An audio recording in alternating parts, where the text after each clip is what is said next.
Like Billy said, I'm speaking about design thinking lives and breathes in the township. So I first came across design thinking while doing a workshop with Hyper Island. Hyper Island is a design school overseas, and at the time I was doing my undergrad at Vega. And when we did this design thinking process workshop, it was very familiar to me. I felt like I had done this before, but something about it still was very intriguing to me, and how far you can take solutions just using this simple process. And it really is quite simple, but yeah, I can keep moving. So design thinking, according to Tim Brown, who is the CEO of IDEO, IDEO is the one that created the design thinking process, by the way, says that design thinking is a human-centered approach to innovation that draws from the designer's toolkit to integrate the needs of people, the possibilities of technology, and the requirements for business success. So a little bit about myself before I continue with design thinking is that I was born in Port Elizabeth, me and my twin. And no, I did not Photoshop that. That's actually a street where I grew up, and it's MSIMKA Street. Shout outs to my family. And I have a very big family, and we all lived in this one area, both paternal and my maternal family. And therefore, I used to go from one person's house to the other. I used to walk to all my cousins, and you'd see so many different things along the way that fascinated me as a child, but obviously I couldn't really make sense of it, or couldn't say, oh, this is exactly what it is. But you obviously got me thinking. So back to my family, I had a cousin that I was very fond of. And therefore, I used to, do the great trek to get to her home because, she was my homie, and I would do anything to get to her. And so basically, by the way, in New Brighton, but New Brighton is made out of what we called, back in the day, apartheid-style homes, which is like your two-bedroom standard. There was no kitchen, it was just 2 bedrooms and a lounge. Yes, girl, you know. And at the time, and then there's also like shacks. So shack lands, which in Xhosa we call amatyotyombe or imikuku. So my cousin stayed in a shack. So I used to walk all the way down, and if I was lucky, I used to catch a lift in one of these, okay? And really awesome things, very designed well, if you asked me. And really wasn't a lift, it was more like somebody pushing you down the hill, and then like you trying to steer with like the strings, and then hopefully someone catching you at the end. But still a good time. So I used to arrive at my cousin's house, and the way that her shack was built always fascinated me, because my first memory of it was that it had 2 bedrooms, so a 2-bedroom shack with a kitchen. It had windows, so functional windows. And my favorite thing about their shack is the fact that it had wallpaper. So their wallpaper was actually Fruchi. I don't know if you can see it, sorry. I don't know if you can see it, but Fruchi, like, packaging as the wallpaper. And I thought this was so cool. And I went home and I was like, Ma, we need to get it. And my mom used to be like, nah, relax, paint is fine.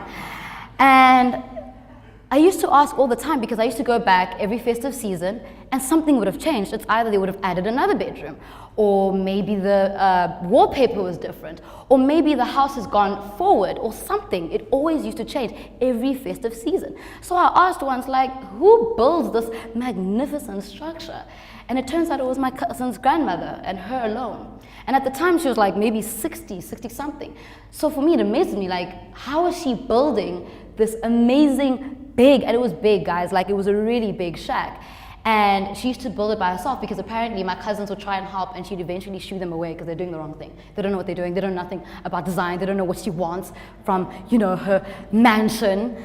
So for me, it was crazy, and I don't know, it just never left my mind, even to this day. And even when I did my workshop with Hyper Island, for some odd reason, the structure came back to mind. Like, wow, it means that something was here. And I've obviously, come across design thinkers before.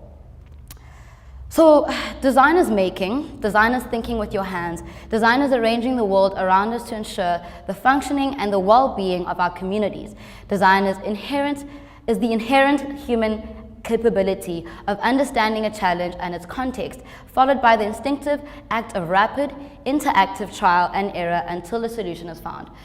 And again, I read this and I thought, this is so familiar. I've definitely seen this before, and I've seen these kind of people before, what we call creatives.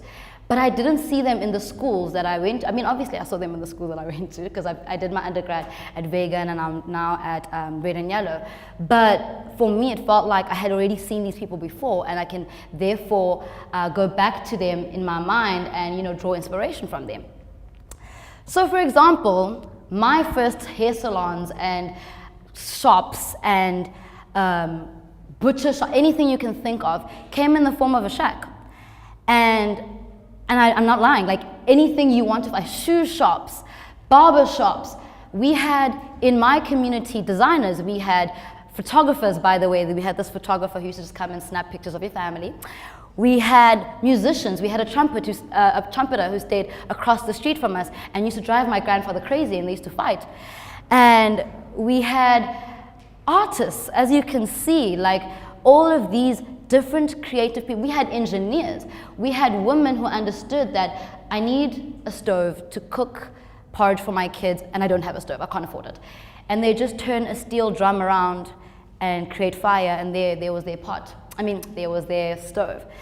So for me, this felt, again, very familiar. So like I said, at first we had, you know, the shack structures that were, you know, our industrial, you know, spaces. And then what for me felt like they came out of nowhere were the containers. I've never seen a container get delivered ever in my life. But for some odd reason, they're in every street that you find in the township. But what people were doing inside of these containers was essentially just like it's basically a box. It's a tin box, really. But what you'd find inside, and what people were doing inside of these containers, was crazy. Like I said, you'd walk in. I had a salon down the road from my grandmother's house, and inside you'd walk in, there's a seating area, you'd walk, and then obviously is where you're going to get styled, carry on walking, and they had a wall, and then obviously behind the wall is where you could get your hair, you know, washed and shampooed. I mean, it was crazy what people were doing with these structures. And of course, design thinking didn't stop there. I mean, now we have double-story shacks, we have double-story containers. I mean, it's endless, and I've chosen the structures as my point of reference and example, but I could go on and on. Organizations also need to understand that the knowledge already exists in communities, which must be considered coming up with solutions for social challenges. When I read this, it sounds very obvious, but it really isn't. Because my cousin's grandmother now stays in an RDP house in the exact same spot that she used to use. But I think anyone here would be appalled to see the structure, because the kitchen is extremely tiny and the bedrooms are both different sizes, so there are 2 bedrooms in an RDP house. And her furniture, the furniture that she could fit very well in her shack, no longer fits in this house. So for me, I feel as though if she had been included in the design elements of when, you know, they were creating these RDPs, and, you know, they were coming together as architects and businessmen and different people from learned backgrounds, if they had just taken the time to go to the people, to the neighborhoods, and be like, listen, we're about to do something big for you guys here, but what is your take? What do you need? What do you need from your space? What do you need from your structures? Just like they would do to anybody else who's about to build a house in maybe Constantia, or maybe a house in, what are these places? I don't know, Claremont. You know what I'm saying? I think that's what was missing.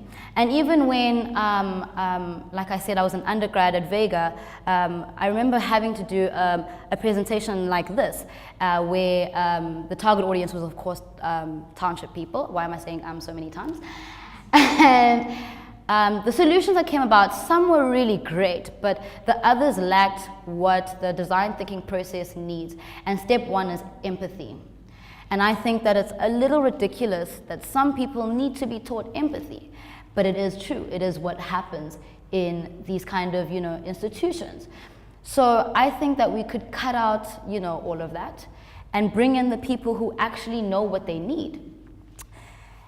And what could come of and what could develop from such a thing, I think, would be absolutely amazing, not only for our country and not only for these people, but for the world. I think the products that we could create would change the way that we do things. So I just wanted to show you a structure that was created, so basically like a homemade stove. And basically all you do is just put your fire in and then you'd cook. And I thought this was absolutely amazing, and I agreed with this tweet because it said village women are underrated. And also this tweet that says, the hood is full of engineers, but people just write off our resourcefulness as ghetto. So for a very long time, a lot of people saw, Shacklands, the township, where I studied, not here, where I studied as, ghetto, and, they're just taking up all the space, and, Shacklands shouldn't be there. But for me, I'm like, but look at what these people are doing at the face of adversity and in the face of, need. They're creating things that otherwise wouldn't exist, and I think it's something that really could be commended. And then lastly, I wrote this myself, but I thought that it should be something that should be up there, but it says that we'll never meet the person who was the first to create the shack.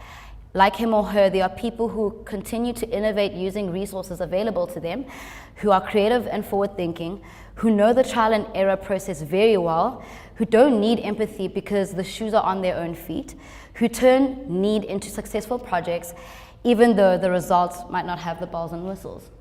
So for me, I would want in the future for people to call them exactly what they are: creatives, design thinkers, designers. Give credit where credit is due.